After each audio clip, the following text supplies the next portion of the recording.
అందరికీ నమస్కారం అండి. ఇవాళ మనం చెప్పుకోబోయే కథ పేరు సన్నజాజి పందిరి. ఈ కథని రచించిన వారు అభిజ్ఞ గారు. ఇక మనం కథలోకి వెళ్ళిపోతే, వదిన వదిన అని పిలుచుకుంటూ లోపలికి వస్తుంది అలివేణి. వస్తున్నాను వదిన అని లోపల నుండి హాలులోకి వస్తుంది వాసవి. అది వదిన, నీకు తెలుసు కదా, మా నాయనమ్మకి ఒంట్లో బాగోక హాస్పిటల్లో చేర్పించామని. ఇన్ని రోజులు ట్రీట్మెంట్ చేసి ఇప్పుడేమో ఇంకా ఆమె బ్రతకదు, కావలసిన వాళ్లను పిలుచుకోండి అని చెప్పేశారు వదిన అని చెప్పి ఏడుస్తుంది. అయ్యో ఊరుకో వదిన, ఈ డాక్టర్లందరూ అయితే వీలైనంత వరకు డబ్బులు లాగేసుకొని తర్వాత చావు కబురు చల్లగా చెప్తారు. ఇంకా నయం, ఆమె బ్రతికి ఉండంగానే ఇంటికి తీసుకొని వెళ్ళమని చెప్పారు. మరి బంధువులకు కబురు చేశారా? అలివేణి ఏడుపు ఆపుకుంటూ, హా, ఈయన అందరికీ ఫోన్ చేసి విషయం చెప్పారు. మా అబ్బాయి వసంత్ కూడా వస్తున్నాడు.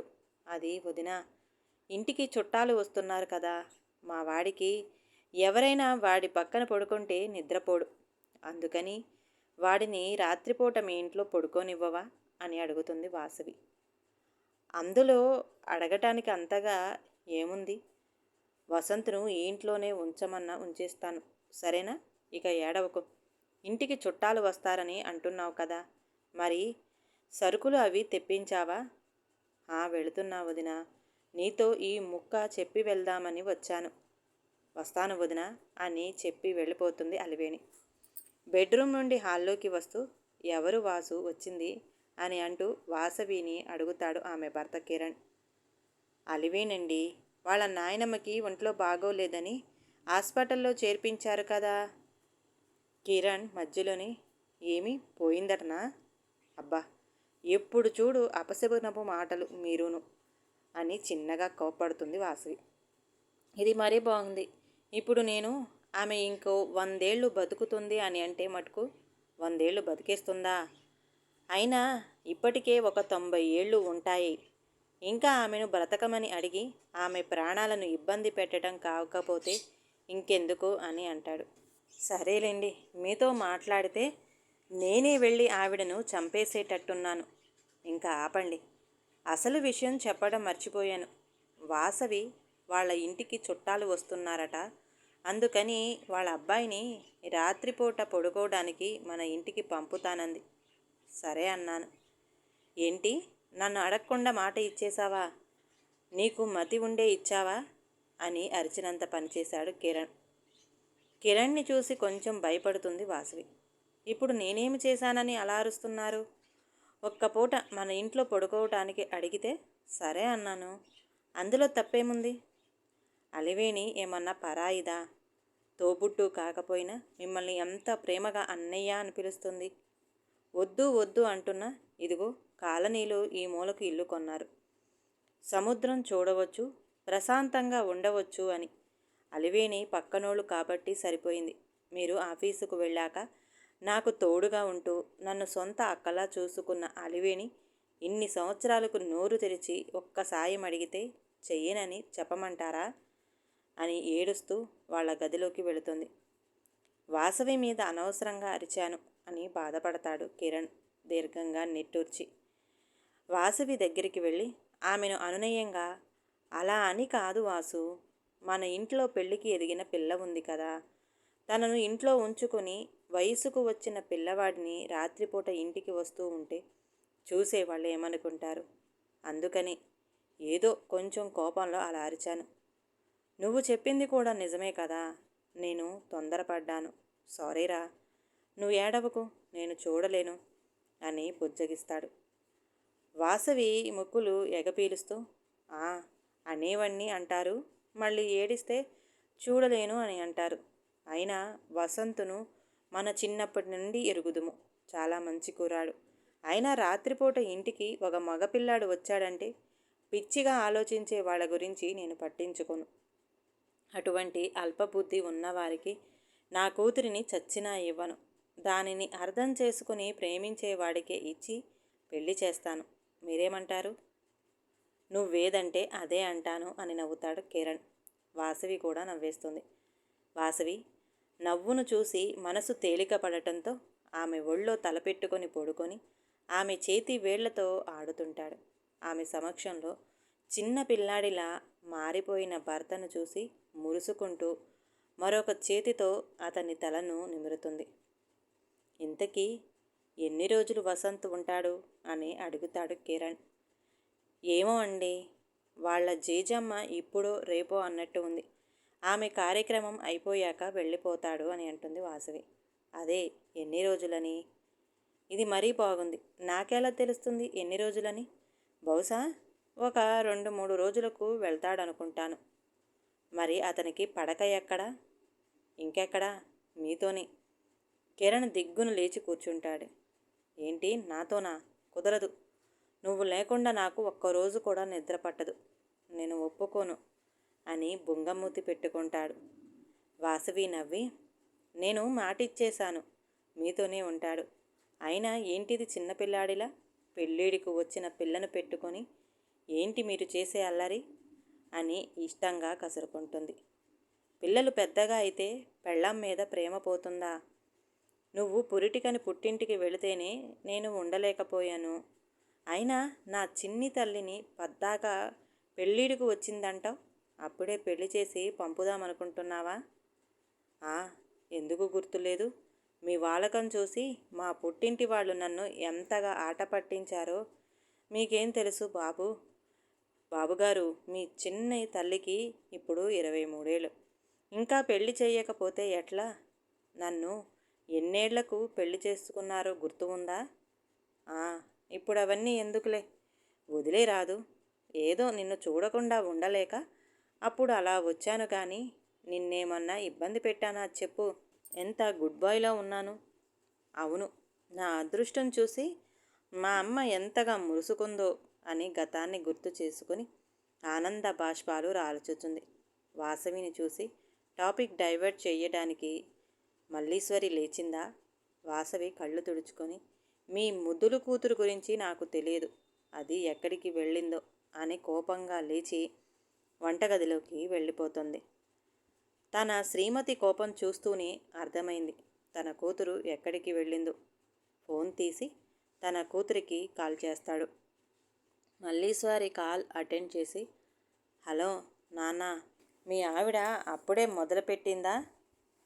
మా ఆవిడను అంటే ఊరుకునేది లేదు. తను చెప్పింది కూడా నీ గురించే కదా. నువ్వు రోజు అలా హాస్పిటల్కి వెళ్ళి అక్కడ ఉండే ముసలి వాళ్లను, రోగులకు సేవలు చేయటం మంచిదే, కానీ నీ ఆరోగ్యం కూడా చూసుకోవాలి కదా. అంత ఇష్టం ఉన్నదానివైతే డాక్టర్ కోర్సును, నర్సింగ్ కోర్సును చదవాల్సింది. నిన్ను ఎవరు వద్దన్నారు? అబ్బా నాన్న, మీకు చాలాసార్లు చెప్పాను ఆ బుక్స్ని చూస్తేనే నాకు తలనొప్పి వచ్చిందని. కానీ ఎందుకో సర్వీస్ చెయ్యాలనే కోరికతో ఇలా చేస్తున్నాను. ఇప్పుడు నేను ఇంటి దగ్గర ఉన్నా కానీ ఖాళీయేనే కదా. నా టైంను ఇలా వాడుకుంటున్నాను. అందులో తప్పేముంది? సరేలే, నీతో మీ అమ్మతో వాదించి నేను గెలిచిందెప్పుడులే. ఇంటికెప్పుడు వస్తావు అని అడుగుతాడు కిరణ్. నేను వచ్చిందే గంట క్రితం. అప్పుడే అడిగితే ఎలా? లంచ్కి వస్తానులేండి. సరేరా, బాయ్ అని చెప్పి కాల్ కట్ చేస్తాడు కిరణ్. వంటగదిలో వంట చేస్తున్న వాసవి దగ్గరికి వెళ్ళి, ఏం వండుతున్నావోయ్? నా తలకాయ్. ఓ, అయితే ఇవాళ మంచి టేస్టీ కూర చేస్తున్నావన్నమాట. వాసవి సైలెంట్. కిరణ్ వెనక నుండి ఆమెను హగ్ చేసుకొని, నువ్వు అలా ఏమీ మాట్లాడకపోతే నాకు ఎలాగో ఉంటుంది. నువ్వు బాధపడకో, మన అమ్మాయిని అర్థం చేసుకునే వాడే వస్తాడులే. ఇదేమీ సినిమా కాదు, జీవితం. ఆడపిల్లే మారాల్సి వస్తుంది. ఇక్కడంటే మనం గారాబం చేస్తాం. రేపు వచ్చేవాడు ఊరుకుంటాడా? ఊరుకోకపోతే మార్చుకుంటాడు అని అంటాడు కిరణ్. మీకన్నీ వేళాకోలాలి. ఇంకా రెడీ అవ్వలేదా? ఆఫీసుకు వెళ్ళడం లేదా అని అడుగుతుంది వాసవి. ఇవాళ సెలవు పెడదామనుకుంటున్నాను, నువ్వేమంటావు? పిచ్చి ఆలోచనలు పక్కన పెట్టి ఆఫీసుకు వెళ్ళమంటాను. వెళ్ళి రెడీ అవ్వండి. నువ్వు వాసవి కాదే, వాసుకువి, రాక్షసి అని గొనుక్కుంటూ అక్కడి నుండి వెళతాడు. వాసవి నవ్వుకుంటూ తన పని చేసుకుంటుంది. ఇదండి హీరోయిన్ ఫ్యామిలీ. వీళ్ళల్లో ఇంకొకరు మిస్ అయ్యారు. ఆవిడే శాంభవి, కిరణ్ వాళ్ళ అమ్మ. ఈవిడ చిన్నవాళ్లలో చిన్నవాళ్లలా, పెద్దవాళ్లలో పెద్దావిడలా ఉంటారు. ఈవిడ ఉంటే అందరికీ కాలక్షేపము. ఈవిడికి ఒక చోట ఎక్కువసేపు కూర్చోబుద్ధి కాదు. అందుకే పొద్దున్నే బయటికి వెళ్ళింది. ఇంకా వాళ్ళ ఇంటి గురించి చెప్పుకోవాలంటే ఒక కాలనీలో లాస్ట్ ఇల్లు వీళ్ళదే. అటు తర్వాత కొంత దూరంలో సముద్రం. కిరణ్ గారు కావాలని అలాంటి చోట ఇల్లు కొన్నారు. ఇక ఇంటి లోపల ఒక ఓపెన్ కిచ్ విత్ డైనింగ్ రూమ్, దేవుడి గది, కింద 2 bedroom rooms with attached bathrooms, ఒక స్టడీ రూమ్, ఒక రూమ్ కిరణ్ వాళ్ళది, రెండో రూమ్ కిరణ్ వాళ్ళ అమ్మగారిది. వీళ్ళది డూప్లెక్స్ ఇల్లు కాబట్టి పైన ఒక రూమ్, అది మన హీరోయిన్ మల్లీశ్వరిది. వీటికి తోడు ఇంకో రూమ్ లాంటిది కూడా ఉంది, అదే సన్నజాజి పందిరి. అవును, రూమ్ లాంటిది. మల్లీశ్వరి వాళ్ళ నాన్న ఆ సన్నజాజి పందిరిని ఎంతో ఇష్టంతో పాకించారు. పందిరి 3 వైపులా తీగలు పాకి ఉంటాయి. అందులో ఉంటే ఎవరికీ కనపడనంత బాగా అల్లుకొని ఉంటాయి సన్నజాజి తీగలు. పందిరి కూడా బాగా హైట్గా ఉంటుంది. ఒకవైపు మాత్రం ఏవీ పాకించకుండా ఉంచారు. ఆ పందిరి కింద మన హీరోయిన్ మంచం వేసుకొని సన్నజాజి పూల వాసనను దుప్పటిలా కప్పుకొని ఆకాశంలో చందమామ విసిరే వెన్నెలను తినేసేయాలని ఆపగా ఎగిరే చేపపిల్లల ఎగిరే అలలను చూస్తూ పడుకుంటుంది. కిరణ్ ఇంటి చుట్టుపక్కల రకరకాల పూల మొక్కలను, కూరగాయల మొక్కలను పెంచుతాడు. మల్లెలు, సంపంగి, పారిజాతాలు, లిల్లీ మొక్కలు, ఇలాంటి సువాసన మొక్కలు అతను ప్రత్యేకించి తెప్పించుకున్నాడు.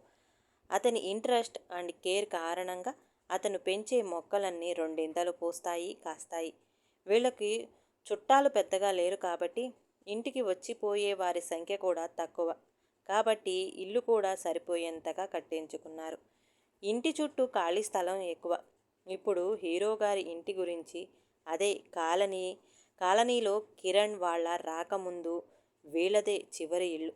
వీళ్ళకంటే 2 ఇళ్ళు ముందు నుంచే ఎదురుగా పక్క లైన్కు రోడ్డు వేశారు.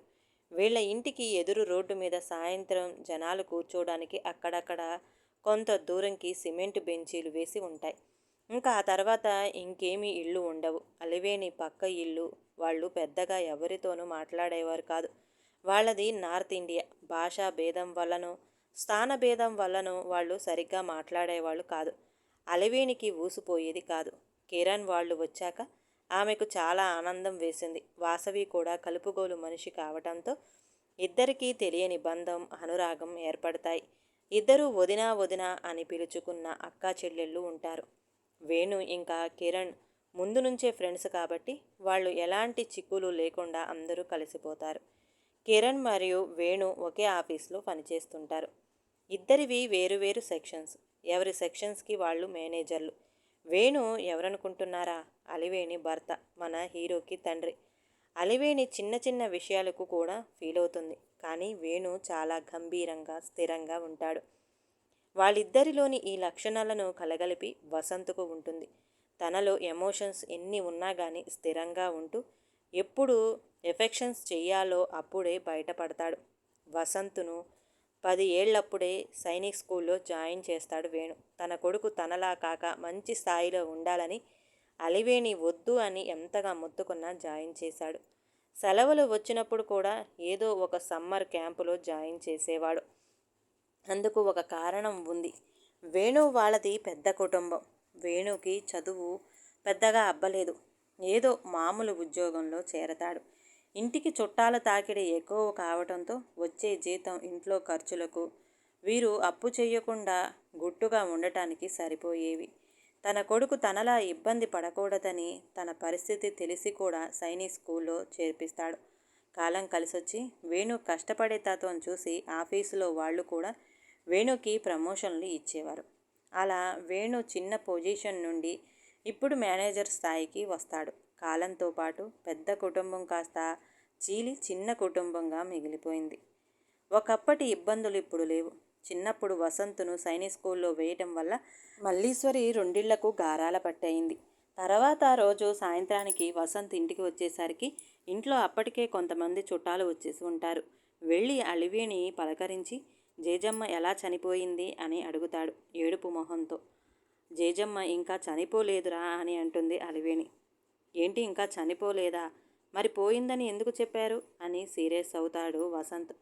అలివేణి ఏడుస్తూ, అంటే మా నాయనమ్మ ఇంకా చనిపోలేదని నువ్వు బాధపడుతున్నావా? చిన్నప్పుడు నీ ముడ్డి కడిగి మూతి కడిగి ఎంతగా చూసుకుందిరా, అలాంటి జేజమ్మ ఇంకా పోలేదని ఇలా అడుగుతున్నావురా అని శోకాలు పెడుతుంది. అబ్బా, అలా అనలేదు అమ్మా నేను అని చెప్పబోతుంటాడు. ఇంతలో అత్త, జేజవ్వ వీడికి ముడ్డి మూతి కడిగేటప్పుడు చేతులు కడుక్కునే కడిగిందా లేక అలాగే ముడ్డి కడిగి మూతి తుడిచేసిందా అని అడిగి వసంత్ను చూసి అల్లరిగా నవ్వుతాడు. అక్కడున్న వారందరూ నవ్వేస్తారు. వసంత్కు కోపం వచ్చి విక్రాంత్ను కొట్టడానికి అని అతని వెంట పడతాడు. వాళ్ళ అల్లరి చూసి మల్లేశ్వరి కూడా నవ్వేస్తుంది. అంతమందిలోనూ తీయగా వినిపిస్తున్న నవ్వు విని ఆ నవ్వు ఎటుగా వస్తుందా అని చూస్తారు విక్రాంత్, వసంత్. మల్లేశ్వరి వాళ్ళు చూస్తున్నారని నవ్వున టక్కున ఆపేసింది. అలివేణి గారి దగ్గరికి వచ్చి, అత్త, ఇదిగో ఈ బాక్స్ అమ్మ నీకిమ్మంది అని చెప్పి అక్కడి నుండి వెళ్ళిపోతుంది. వెళుతున్న మల్లేశ్వరిని ఉద్దేశించి, అమ్మా, మళ్ళీ మా వసంత్ వచ్చాడని అమ్మకు చెప్పరా అని అంటారు అలివేణి. సరే అని తల ఊపి వెళుతుంది మల్లేశ్వరి. వెళ్ళిన మల్లేశ్వరిని తలుచుకుంటూ ఉంటారు విక్రాంత్, వసంతులు. హీరో వాళ్ళ ఇల్లు కూడా ఆల్మోస్ట్ హీరోయిన్ వాళ్ళ ఇల్లులాగే ఉంటుంది, ఒక్క పందిరి తప్ప. కిరణ్ వాళ్ళ ఇల్లు నచ్చటంతో కొంతకాలం తర్వాత వేణు కూడా తన ఇల్లు అలాగే కట్టించాడు. ఏం ఆలోచిస్తున్నావురా విక్కీ అని అంటాడు వసంత్. సాయంత్రం నుంచి చూసిన అమ్మాయిని గురించి ఆలోచిస్తున్నాను. తప్పురా, తను నీకు చెల్లెలైద్ది. విక్కీ చిరాగ్గా అసహనంతో, ఛీ త్రాష్టుడా, అలా ఎలా చెల్లి అయ్యుద్దిరా? అంత సరదాగా ఉంటే నువ్వు చేసుకోరా నీకు చెల్లిగా. వసంత్ కూలుగా, నువ్వు మా అమ్మను ఏమని పిలుస్తావు? అత్త. ఆ అమ్మాయి మా అమ్మను ఏమని పిలిచింది? అత్త అని దీర్ఘంగా అంటాడు. మరి నేను చెప్పింది కరెక్టేగా అని కళ్ళెగరేస్తాడు. విక్కీకి చిరాకేసి అక్కడి నుండి ఏదో గొనుక్కుంటూ వెళతాడు. వసంత్ అక్కడే కూర్చుని కళ్ళు మూసుకొని మల్లేశ్వరిని గుర్తు చేసుకుంటాడు.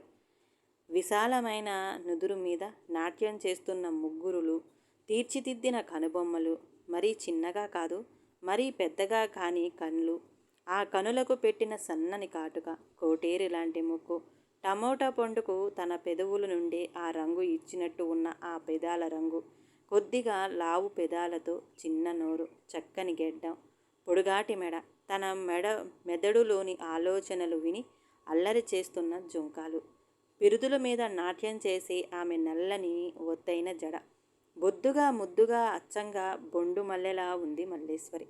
తాను అప్పటి వరకు చూసిన డైటింగ్ అని తిరిగే అమ్మాయిల్లా అనిపించలేదు. మొహంలో చక్కని కళ్ళతో కనులకు పసందుగా కనిపించింది.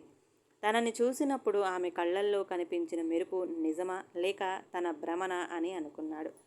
రాత్రి పడుకోవడానికి మల్లీశ్వరి వాళ్ళ ఇంటికి వెళ్ళాలని తన తల్లి చెప్పింది గుర్తుకు వచ్చి, అమ్మా, నాకు నిద్ర వస్తుంది, నేను వాసవి అత్త వాళ్ళ ఇంటికి వెళతాను అని చెప్పి బయటికి వస్తాడు. వెనకే అలివేణి పరుగులాంటి నడకతో వచ్చి, అరే అన్నం తినేసి వెళ్ళరా అని అంటుంది. నాకు ఆకలిగా లేదమ్మా అని అబద్ధం చెప్పేసి వెళ్తాడు. నిజానికి తనకు ఆకలిగానే ఉంది, కానీ మల్లీశ్వరిని చూడాలనే ఆత్రం అతనిని అక్కడ ఉండనివ్వలేదు. అందుకని మల్లీశ్వరి ఇంటికి వెళతాడు. లోపలికి వెళ్ళగానే అలివేణి పలకరిస్తాడు వసంత్. ఆమె ఎంతో ఆప్యాయంగా మాట్లాడుతుంది. తర్వాత శాంభవిని, కిరణ్ను పలకరిస్తాడు. తన నోరు వాళ్లతో మాట్లాడిన కళ్ళు మల్లీశ్వరిని వెతుకుతుంటాయి. అది శాంభవి గారు గమనిస్తారు. విషయం అర్థమవుతుంది శాంభవికి. ఎవరి కోసం చూస్తున్నావురా వసంత్? వసంత్ గతుక్కుమని సంభాళించుకొని, మల్లీశ్వరి లేదా బామ్మ? కనిపించడం లేదు. మీ ఇంట్లోనే ఉంది కదరా. ఏంటి, మా ఇంట్లోనా? ఎందుకు? మీ ఇంటికి చుట్టాలు వచ్చారు కదా, మీ అమ్మకు సాయం చేసిద్దని వాసవి పంపింది. వీళ్ళ మాటలు విన్న కిరణ్, వాసవి ఇద్దరు ఒకరి మొహాలు ఒకరు చూసుకుంటారు. శాంభవి ఎందుకు అబద్ధం చెబుతుందో అర్థం కాక. నిజానికి మల్లేశ్వరి సనజాజి పందిరి కింద హాయిగా పడుకొని ఉంది. వారిద్దరినీ గమనించి కళ్ళతోనే ఆగమన్నట్టు సైగ చేసింది శాంభవి. వసంత్ మొహం మార్చుకోవడం అందరూ గమనించారు. వసంత్ మనసులో ఏమనుకుంటున్నాడో అక్కడ ఉన్న వారందరికీ చూచాయిగా అర్థమవుతుంది. తనని తాను తిట్టుకొని ఇక చేసేదే లేక ఎక్కడ పడుకోవాలి వాసవిని అడిగి వెళతాడు. వసంత్ రూములోకి వెళ్ళిన తర్వాత శాంభవి కొడుకును కోడలిని చూసి, ఇప్పుడు మీకు అర్థమైందనుకుంటాను నేను ఎందుకని అబద్ధం చెప్పానో అని అంటుంది. వాడు మన మల్లీశ్వరిని ఎప్పుడు చూశాడు, ఎప్పుడు ప్రేమించాడు, మరీ వింతగా ఉంది అని ఆశ్చర్యం ప్రకటిస్తుంది. ప్రేమ ఎప్పుడు ఎక్కడ మొదలవుతుందో ఎవరికి తెలుసు? వాడి మొహం చూసావా? మల్లీశ్వరి ఇక్కడ లేదంటే ఎలా పెట్టుకున్నాడో? నువ్వు ఇంట్లో లేనప్పుడు నా కొడుకు మొహం కూడా అలాగే పెట్టుకునేవాడు అని నవ్వుతుంది శాంభవి. వాసవి కిరణ్ వైపు చూడగానే కిరణ్ తలను పక్కకు తిప్పుకొని ఎటో చూస్తుంటాడు. పదండి అత్తయ్య గారు, మనం మీ గదిలో పడుకుందాం అని చెప్పి ఇద్దరూ శాంభవి గదిలోకి వెళుతుంటారు. తన గదిలోకి వెళ్ళబోతూ కిరణ్ వాసవి కోసం వెనకను తిరుగుతాడు. వాసవి కూడా అదే సమయానికి వెనకకు తిరుగుతుంది. కిరణ్ ఆమెను రమ్మని కళ్ళతోనే సైగ చేస్తే కిరణ్ను వెక్కిరించి నవ్వుతుంది వాసవి. కిరణ్ ఉడుక్కుంటూ తన గదిలోకి వెళ్ళి మంచం మీద అప్పుడే నిద్రలోకి జారుకుంటున్న వసంత్ను చూసి ఒళ్ళు మండి కావాలని అతని పక్కన పడుకొని పెద్దగా గురక పెడతాడు. ఆ సౌండ్కి ఉలిక్కిపడి నిద్రలేస్తాడు. కిరణ్ నిజంగానే నిద్రలో గురక పెడుతున్నాడేమో అని అనుకుని ఇంకా అక్కడ ఉండలేక ఆ గదిలో నుండి బయటికి వచ్చేస్తాడు. నిద్ర రాకపోవడంతో డాబా మీదకు వెళతాడు వసంత్. డాబా మీదకు రాగానే అక్కడ వ్యూ చూసి అలాగే ఉండిపోతాడు. ఎదురుగా రాత్రి తన రంగును లోకమంతా పరచగా అక్కడక్కడ చిన్న చిన్న అద్దాల్లా మెరుస్తున్న నక్షత్రాలు. అమావాస్య పోయి రెండో రోజు అనుకుంటా. చాలా సన్నగా ఉన్నాడు చంద్రమామ. మిగిలిన చందమామ ఎక్కడ ఉందో తేలుకోవడం ఎలాగా అన్నట్టు అలలు గంభీరంగా మాట్లాడుతున్నట్టు ఉంది సముద్రం. అలా చూస్తూ ముందుకు నడిచాడు వసంత్. డాబా మీద ఒక గది, ఒక పందిరి తప్ప ఇంకా ఏమీ లేకపోవడంతో ఈ రాత్రికి ఆ పందిరి కింద పడుకుంటే మంచిది అనుకొని పక్కనే ఉన్న గదిలో మల్లీశ్వరి ఉందేమో అని తొంగి చూస్తాడు. కానీ ఫలితం శూన్యం. గది కిటికీల్ని బిగించేసి ఉంటాయి. నిరాశగా ముందుకు కదిలాడు. ఇంతలో అతనికి చిన్నగా ఎవరివో మాటలు వినిపిస్తున్నాయి. కొంచెం ముందుకు వచ్చి ఆగి ఆ మాటలను వింటాడు. విన్న కాసేపటికి అర్థమవుతుంది అక్కడ మాట్లాడేది మల్లీశ్వరి అని. కానీ ఎవరితో మాట్లాడుతుందో అర్థం కావడం లేదు. కాముగా ఉండి ఆమె మాటలు వింటుంటాడు. ఏమీ జాబీ, తను అప్పుడే పడుకొని ఉంటాడంటావా? నిద్ర ఎలా వస్తుందో వాడికి. నాకైతే వాడిని నేరుగా చూసినప్పటి నుండి వాడే కళ్ళ ముందు కదలాడుతున్నాడు. వాడిని చూసి ఇంటికి వచ్చాక నా పరధ్యానం చూసి బామ్మ కనిపెట్టేసిందేమో అని అనుకున్నాను. డౌట్ అయితే వచ్చేసింది. తనని వాడు అని అంటున్నాను అనుకుంటున్నావా? మరి ఏమి చేసేది? నాకు అంతగా నచ్చేశాడు. మరి నువ్వేమంటావు? తనకు నేను నచ్చానంటావా? ఏమున్నాడనుకున్నావు? అటూ ఇటుగా 5'9" లేక 5'10" ఉంటాడేమో. భలే పర్సనాలిటీ. జిమ్ముకు వెళుతున్నాడనుకుంటా. కండలు తిరిగి ఉంది తన బాడీ. గట్టిగా పట్టుకుంటే ఊపిరి ఆడదేమో అనిపించింది. నువ్వేమంటావు? జుట్టు ఉంది చూసావు, సిల్కీ హెయిర్. చూస్తుంటే చేతులు ఆ జుట్టులోకి పోనిచ్చాలనిపించింది. కళ్ళు ఉన్నాయి. ఏదో అయస్కాంతపు శక్తి ఉండి ఉంటుంది. ఇంకొంచెం సేపు అక్కడే ఉంటే ఆ చూపులతో ఏమన్నా చేస్తాడేమో అని భయం వేసింది తెలుసా? ఇంతకీ తన పేరు చెప్పలేదు కదా. అయినా నీకు తెలియదా? చిన్నప్పటి నుండి నువ్వు వింటున్నదే. అత్త దగ్గర ఫోటోను చూసి వచ్చి నా బాధనంతా నీకు చెప్పేదానినేగా. అవును, అతనే నా వసంత్ అని చెప్పి దీర్ఘంగా ఊపిరి వదులుతుంది. తనంటే మల్లీశ్వరికి అంత ప్రేమ ఉందని తెలిసిన తనను తాను నిలుపుకోలేక ఆ పందిరి దగ్గరికి వెళ్తాడు. పొడిగా దగ్గుతాడు. ఆ శబ్దానికి దిగ్గున లేచి కూర్చుంటుంది మల్లీశ్వరి. పందిరి లోపలికి వచ్చి హాయ్ మల్లి అని పలకరిస్తాడు. మల్లీశ్వరికి వసంతును అక్కడ చూసేసరికి ఏదో తెలియని కంగారు. తన మాటలు విన్నాడేమో అని సిగ్గుగా అనిపిస్తుంది. గొంతు పెగల్చుకొని హాయ్ అని అనేసి ఊరుకుంటుంది. వసంత్ ఆమె పక్కన ఆమె భుజానికి రాసుకుంటూ కూర్చుంటాడు. అతని స్పర్శకు ఆమె ఒళ్ళంతా కరెంటు పాస్ అయినట్టు అనిపిస్తుంది. వసంత్ పరిస్థితి కూడా అంతే. ఇద్దరు కొంచెం సేపు సైలెంట్. వసంత్ ముందు మాట్లాడతాడు. ఇంకా పడుకోలేదు, నిద్ర రావడం లేదు. మరి మీరు ఏంటి కొత్తగా? నువ్వు అని మరి కావాలంటే ఊరే అని కూడా అను. కానీ నువ్వు నేను ఉన్నప్పుడు మాత్రమే. అందరి ముందు ఊరే అంటే బాగోదు కదా అని కొంటిగా నవ్వుతాడు. మల్లీశ్వరికి కంగారు ఎక్కువవుతుంది. వసంతే మళ్ళీ నాకు నిద్ర రావడం లేదు. సరే ఇద్దరం ఒక ఆట ఆడుదామా? మల్లీశ్వరి ఏంటది అని అడుగుతుంది ఉత్సాహంగా. నాకు నీ గురించి కొన్ని డౌట్స్ ఉన్నాయి అని నువ్వు తీర్చవనుకో, నువ్వు అడిగింది ఇస్తాను. నీకు నా గురించి కొన్ని డౌట్స్ ఉన్నాయనుకో, అవి నేను తీర్చాననుకో, నేను అడిగింది నువ్వు ఇవ్వాలి. సరేనా? మల్లీశ్వరి కంగారు పడుతుంది. వసంత్ ఆ కంగారు గమనించి హద్దు దాటనులే అని అంటాడు. మల్లీశ్వరి సరే అంటుంది.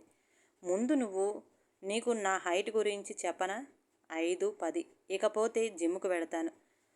ఏది ఇలా వచ్చి నిల్చో అని ఆమెను నిల్చోపెడతాడు. ఆమెను హత్తుకుంటాడు. ఊపిరి ఆడుతుందా అని అడుగుతాడు. మల్లీశ్వరి వెక్కుతుంది. ఆమె వెక్కిళ్ళు విని ఆమె మొహాన్ని చుబుకం పట్టుకొని పైకి లేపుతాడు. ఆమె కళ్ళల్లో నీళ్లు చూసి కంగారు పడతాడు. ఏమైంది మళ్ళీ? ఎందుకు ఏడుస్తున్నావు? మల్లీశ్వరి ఏమీ మాట్లాడదు. నేను నిన్ను ఇలా పట్టుకోవడం ఇష్టం లేదా అని అడిగి ఆమెను వదిలి దూరంగా జరుగుతాడు. మల్లీశ్వరి ఇంకా వెక్కుతూనే ఉంటుంది. వసంత్కు బాధగా అనిపించి, సారీ మళ్ళీ, నాకు నువ్వంటే చాలా ఇష్టం. అమ్మ నా దగ్గరకు వచ్చినప్పుడల్లా అన్నీ నీ కబుర్లే. నాకు నీ గురించి వినాలంటే విసుగు వచ్చేది కాదు. ఎంతో ఇష్టంగా వినేవాడిని. నిన్ను చూడటం మాత్రం ఎప్పుడూ కుదిరింది కాదు. నేను వచ్చినప్పుడు నువ్వు మీ అమ్మమ్మ గారి ఊరికెళ్ళేదానివి. నిన్ను చూడాలని ఎంతో తప్పించేవాడిని. ఇవాళ సాయంత్రం నిన్ను చూసి నా మనసు ఎంతగా కొట్టుకుందో తెలుసా?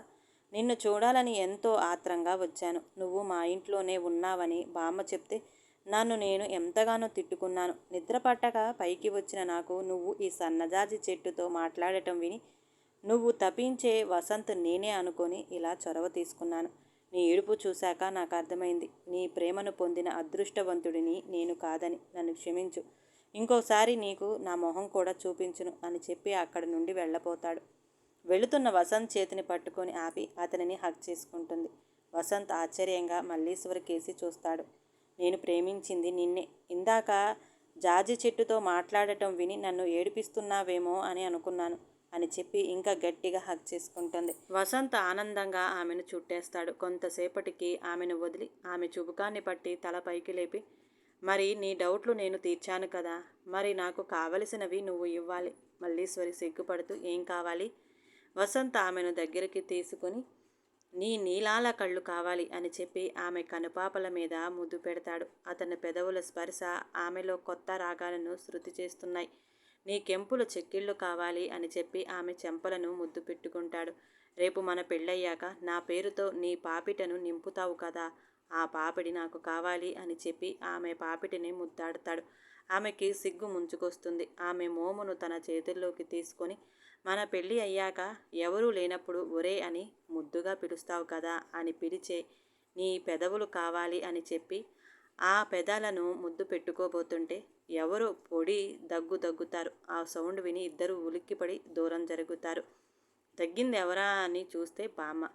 రే, మీకు మరీ అంత తొందర మంచిది కాదురా, కాస్త పెళ్ళయ్యేదాకా ఆగండి అని చెప్పి వసంత చెవి పట్టుకొని, ఏరా మనవడా, ఒక రాత్రి నిద్రకు వచ్చి 3 రాత్రులు పనిపెట్టావే అని అతన్ని అల్లరి చేస్తుంది. వసంత్ కూడా సిగ్గుపడతాడు. ఇద్దరి ఇళ్లల్లోనూ వాళ్ల పెళ్లికి ఒప్పుకుంటారు. మొదటి రాత్రిని వసంత్ మల్లీశ్వరుల కోరిక మీద మేడ మీద ఏర్పాటు చేస్తారు. పౌర్ణమి కావడంతో ఆకాశంలో వెన్నెల పిండారబోసినట్టు ఉంది. ఆ కురుస్తున్న వెన్నెలను తమలో కలుపుకోవాలని అలలు ఎగిసిపడుతున్నాయి.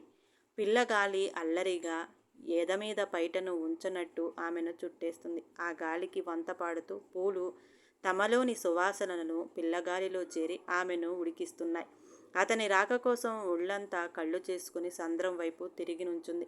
వసంత్ తెల్లని లాల్చీ పైజమాలో చందమామకు దీటుగా ఉన్నాడు. తెల్లటి సిల్క్ చీరలో వయ్యారంగా నిలుచుని ఉన్న మల్లీశ్వరిని చూసి వసంత్లో ఆమెను చేరాలనే కోరిక పెరిగింది. అతని రాకను గమనించి ఆమె ఒక పక్కకు తిరిగి పందిరిని ఆనుకొని నిల్చుంటుంది. ఆ వెన్నెల కాంతిలో ఆమె దైవలోక కన్యలా ఉంది. ఆమెను చేరి ఆమె కనులను మూస్తాడు. ఆమె నవ్వి, చెప్పండి శ్రీవారు, ఇంత ఆలస్యంగా వచ్చారు. అతను ఆమె చేతిలో ఒక ఎన్వలాప్ పెడతాడు. ఆమె ఆశ్చర్యంగా ఆ కవర్ను తెరిచి చూస్తుంది. ఆమె ఆనందానికి అవధులు ఉండవు. ఎంతో ఆనందంగా అతనిని హత్తుకుంటుంది.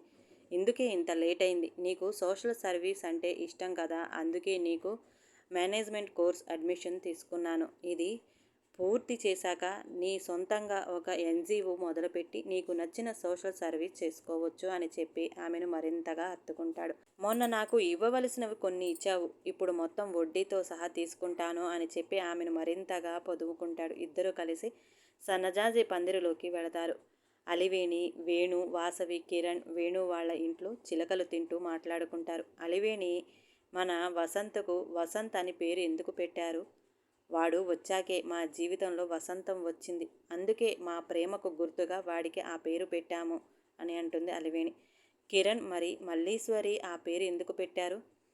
మల్లీశ్వరి సినిమాలో హీరోయిన్ పాత్ర నాకు బాగా నచ్చిందిరా. ప్రేమించిన వాడి కోసం రాజ్మహల్ను, రాజ పరివారాన్ని వదులుకొని తను ప్రేమించిన బావ కోసం ఎదురు చూస్తూ ఉంటుంది చూడు, అదే గుణం నాకు బాగా నచ్చింది. అప్పుడే ఫిక్స్ అయ్యాను నాకు కూతురికి ఆ పేరే పెట్టాలని అని చెప్తాడు. కబుర్లు చెప్పుకొని వీళ్ళు అలసిన శరీరాలతో వాళ్ళు నిద్రపోతారు. ఇంతకీ ఎవరి వల్లనైతే కథ మొదలైందని ఆ జేజవ్వ ఇంకా గుండ్రాయిలా ఉంది.